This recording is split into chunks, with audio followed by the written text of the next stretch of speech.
Hi friends, இன்றைக்கி நம்ம என்ன பார்க்க போகிறோம்னா ஜரி த்ரெட்டில் செயின் ஸ்டிச் எப்படி போடுறதுன்னு பார்க்க போகிறோம். வாங்க ஃப்ரெண்ட்ஸ், வீடியோக்குள்ளே போகணும்.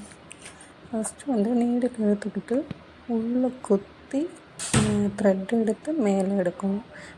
ஃபஸ்ட்டு நம்ம வந்து குத்தும்போது எப்போவுமே வந்து பேக் ஸ்டிச் பண்ணணும். பேக் ஸ்டிச் போட்டுட்டு தான் அப்புறம் செயின் ஸ்டிச் போடவே ஸ்டார்ட் பண்ணணும். ஓகேவா?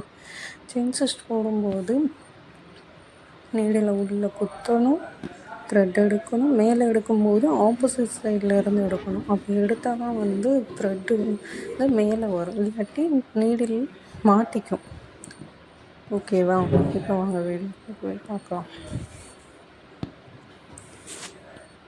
த்ரெட்டை வந்து நம்ம வந்து கீழே பிடிச்சி ரொம்ப டைட்டாக இழுத்தோம்னா த்ரெட்டு மேலே வராது. துணியும் வந்து ரொம்ப சுருக்கமாக ஆகிரும். அதனால் த்ரெட்டை கீழே வந்து கொஞ்சம் லூஸாகவே விட்டுக்கணும். லூஸாக விட்டால் தான் வந்து அந்த மேலே வந்து ஈஸியாக வந்து எடுக்க முடியும். ஓகேவா?